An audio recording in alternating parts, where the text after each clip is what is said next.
Sorry, olá, tudo bem? Sorry, a bit later than usual today. The whole new Facebook Live thing to get used to. Welcome to the Facebook Live Vocabulary Booster. This week is week number 4, and I'm going to talk you through some vocabulary again.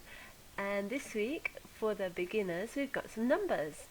And I've chosen the tricky numbers, the ones that everybody, even people who've been studying Portuguese for a while, struggles with. They're between 10 and 20. They're always a challenge. If you know French, you've got a head start. They're quite similar, but they're just that little bit different to mean that you need to work hard to get them right. And as usual, with Portuguese, it's the pronunciations. So let's run through them. 10 is the number 10. Some people are very lazy. It becomes a very lazy d sound. 10, I hear sometimes. 11, 11, 12, 12, 13, 13, 14, 14, 15. I was taught you're keen when you're 15. It's a good way to not go into the French pronunciation if that's fixed in your mind. Now they're kind of a little set. 10, 11, 12, 13, 14, 15 with the Z at the end there. The rest of them are like 10, 10, and then the number. So 16, 17, 18, 19. However, pronunciation wise, we usually hear 16, 17, 18, 19, and then 20.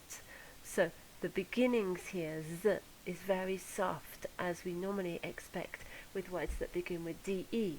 Think about the way we say excuse me, desculpe, DE at the beginning there, but we don't hear it very much. So 16, 17, 18, 19 is the usual pronunciation. Okay. And 20, again, be careful not to go to the French or to overemphasize the E at the end. That's the other problem people have. Let me go through them again. 10, 11, 12, 13, 14, 15, 16, 17, 18, 19, 20. Okay, there we go. Let's move on to the level 2, the elementary. And I think this week, did I choose for you some vocabulary, some verbs? Yeah, that was it. Okay, so this week we've got the verb poder, which is very similar to may, possibly can, talking about permission, being able to, having opportunity to do things. Okay, so in this set here, we're talking about the different forms. With the verbs in Portuguese, we generally look at 5 different forms. The forms for eu, the forms for tu, the informal form. Then we've got another form that's used for lots of different people. Ele, ela, você, o senhor, a senhora. That's third person, which for people we should call it maybe.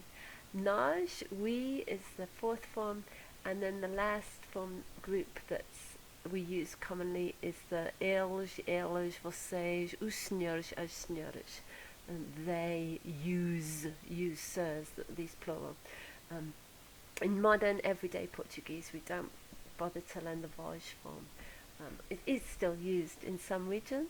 I'm not saying it's never used, but it's not worth making lots of effort to learn, really. So the different forms we've got for eu, we've got pud. For tu, pudeste. For você, pode. It's got a little hat on that.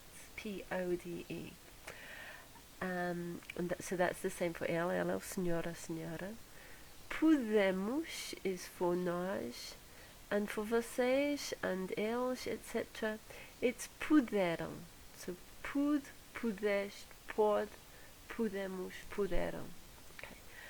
With verbs, we tend not to translate them too much when we're conjugating them, because we get into a big muddle. As there's lots of different ways to say you. There's formal, informal, singular, plural. We can get in a muddle. So when we're studying verbs, we study them in the 5 different groups and match the person with the form. Okay, so nós podemos, eu pude, etc.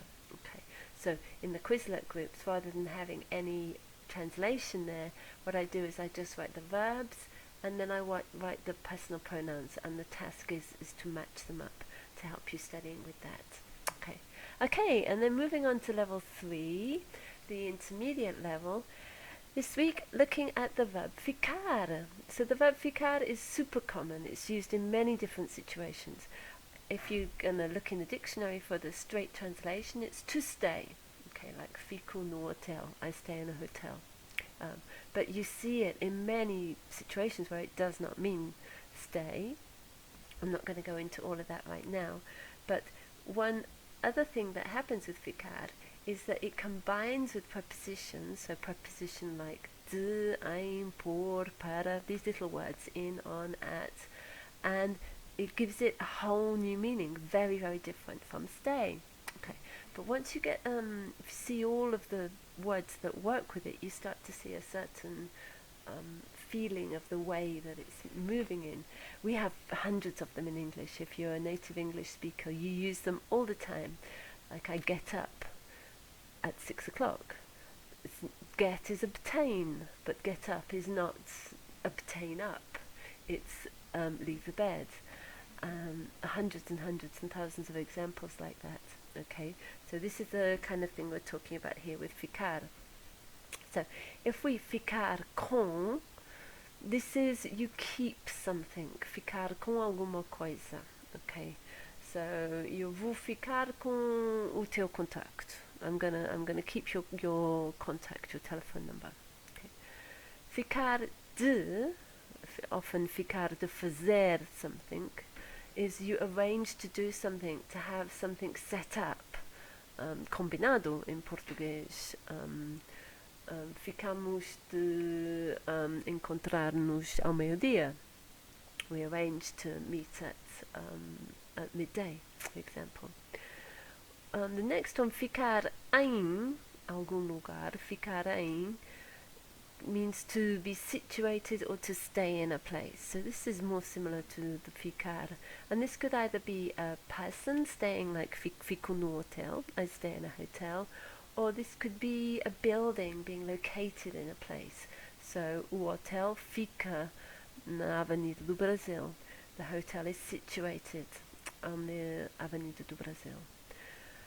Ficar para is when we delay something or something is left until a certain time. Ficar para uma data.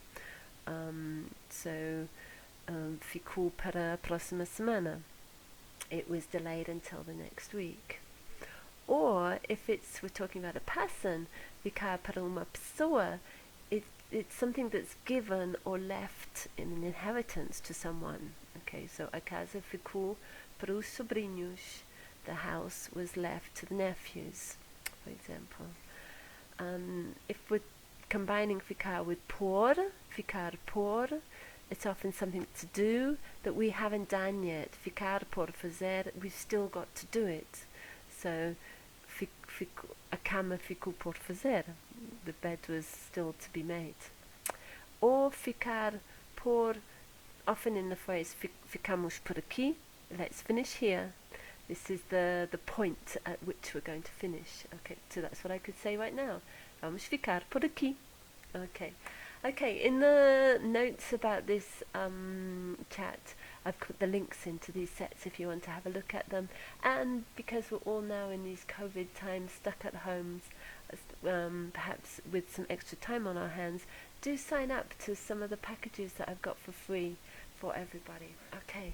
Okay then. So I'll see you next week. Até a próxima semana. Ciao, ciao!